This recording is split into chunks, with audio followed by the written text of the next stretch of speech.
Hi, this is Kat with Beadaholique, and in this video I'm going to show you how to make a bracelet using Vintaj Patina and Vintage Lynx.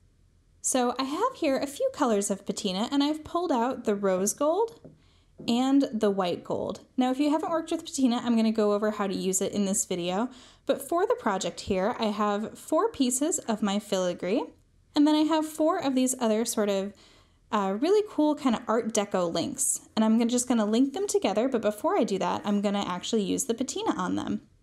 So all you'll need to complete this project is the components you see here. We'll use a lobster clasp, and then I have some beautiful vintage jump rings that have a little score on them, so they look like little ropes, so even the jump rings have a little interest to them. I have a couple of pair of chain nose pliers to help me with those jump rings, a paintbrush, and I'm going to be using a little cup of water to rinse my paintbrush in between my colors, and I'm also going to be using the Vintage relief block. So I'll show you exactly how that works a little bit later. But let's go ahead and get started talking about the patina. So what I want to do is let me take one of my pieces here, and I'm going to be using a paper towel just kind of underneath it there. And what I want to do is, this is the rose gold color, so you just shake it up a little bit. And I'm just going to put a little bit onto my surface there. There we go. Close it back up. And now, very simply, I'm just going to get some on my paintbrush. You don't want to get too much. And I'm just going to kind of hold it down and just kind of dab it. Now, Vintage Patina dries very quickly, so you can kind of see that it's filling up a lot of those holes there. And you can see that I didn't put a lot of patina on my paintbrush, but I've almost got the entire thing completely filled up.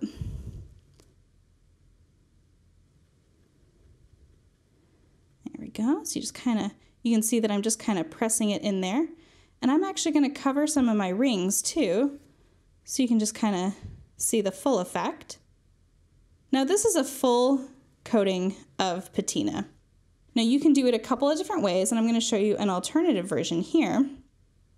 And for this you'll need a secondary paper towel kind of at the ready. So here's what we're going to do with this one. I'm going to dab again, but I'm going to dab, dab, dab, dab, dab, just kind of all over. And then I'm going to wipe it away.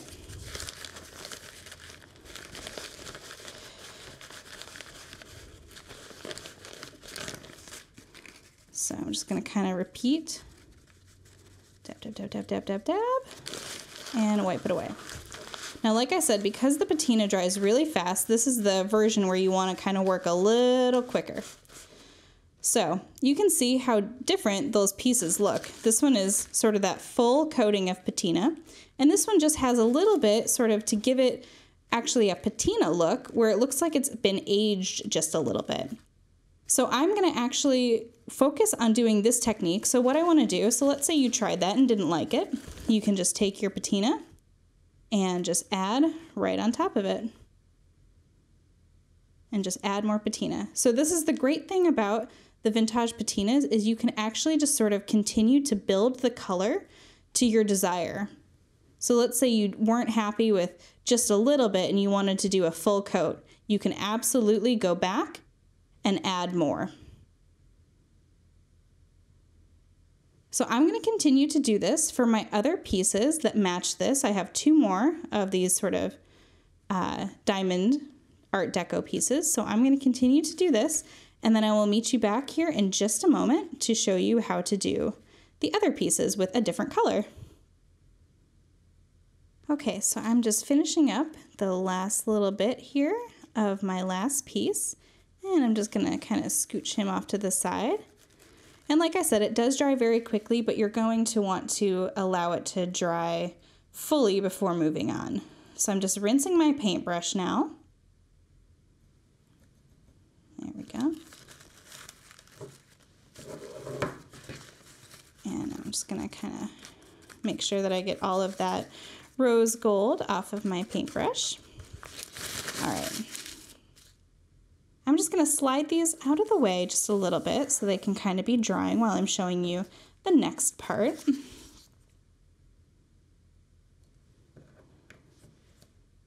All right, let me just kind of set up my filigree pieces. Now you'll notice with these that there's, a very open weave to them, and that's going to look really beautiful against the skin, but I want to give it a little bit of a pop. So what I'm going to use is I'm actually going to use this white gold, which you can see it's actually not that far off from the Vintage brass, but it's just going to give it a really nice little shine to it, and I'm going to bring that out even further by using the relief block. So shake it up, and we're just going to do the same, and we're just going to pour a little bit onto our surface. You can see how little I'm using, so this might appear like it's a small bottle, but you're going to get a lot of use out of it. All right, so same thing, just get a little bit onto your paintbrush. Here we go. And now you just kind of dab it on the top there, and you can see that beautiful filigree just start to pop. Isn't that gorgeous? So you can kind of see how different it looks. It's not really changing the color of it, but it's just kind of adding that beautiful gold to it. And I'm just adding it on the top. Now be careful with your filigree pieces. You want to make sure that you're adding it to the top and not the bottom. They do look a little bit different. Let me just kind of flip one over there. So you can see that this is the bottom here, and this is the top. So just make sure that you're painting on the top. You're welcome to paint both sides. Just make sure that you're giving enough time in between before you flip it over, because you don't want it to stick to your surface. But just kind of dabbing ever so slightly on top. Go.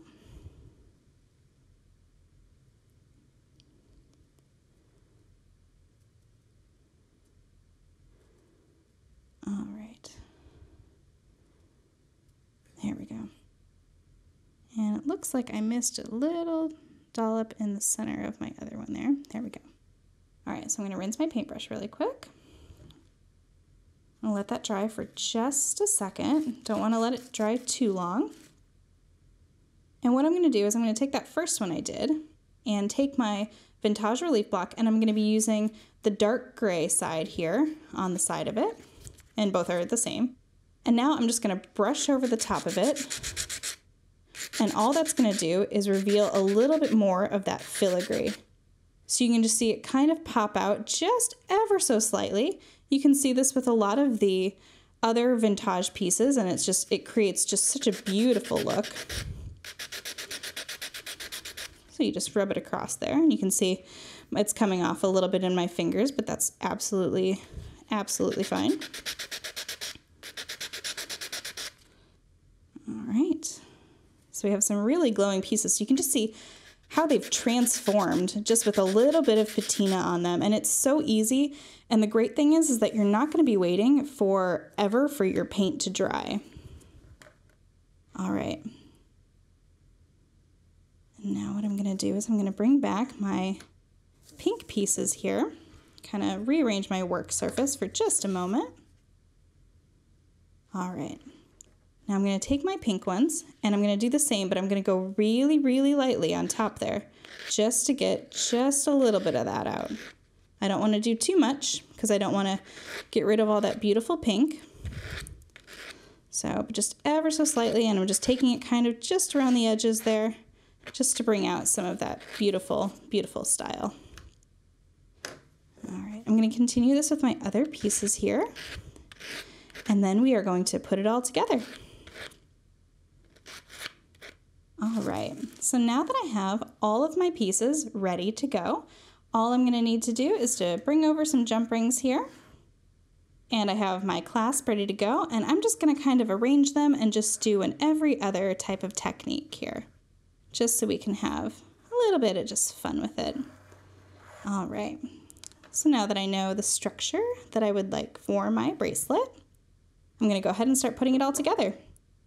So just take a jump ring and hold it with your chain nose pliers.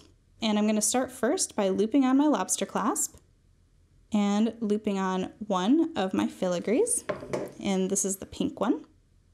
So I'm just going to close that up. And now just kind of lay it out, make sure, and this is where you want to be careful that all of your filigrees are laying right side up. Of course, now they're all colored, so it's a little bit easier to see. But I'm going to hook on my filigree, and actually, exactly what I just said, I want to make sure that my filigree is going to lay correctly. So just link it up with a jump ring. And you want to make sure that your jump rings are nice and flush. There we go. All right, so just continue to add jump rings, and I will meet you on the other side to show you how to do the last move and to finish it all off. All right, so I am just adding my last jump ring here and my last piece of filigree. Oops. Making sure it gets on that jump ring. There we go.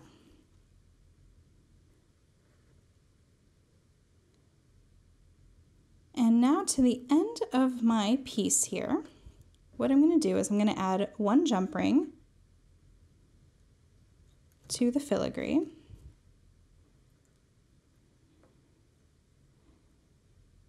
These are really thick jump rings, so you're going to want a good pair of pliers. Just a little tip. All right, so now here's another tip. When we go to close our bracelet up, it will fit nicely to just leave our jump rings as is, but if you wanted to extend it without having to add another link, you could just add 2 more jump rings, because you're going to want to make sure that your orientation of your jump ring is going to fit the clasp, otherwise you're going to end up with some twisting. So if you feel the need that you need a little extra space, you'll have extra jump rings. So go ahead and add not 1, but make sure that you add 2 jump rings to your clasp. So let me just unclasp this so we can take in the beauty of our work today. And look at how gorgeous that is with the white gold and the rose gold patina. We have many, many more colors of the Vintaj Patina and some other very beautiful filigree pieces for you to choose from to create a design just like this. And you can find all these tutorials and more projects at Beadaholique.com.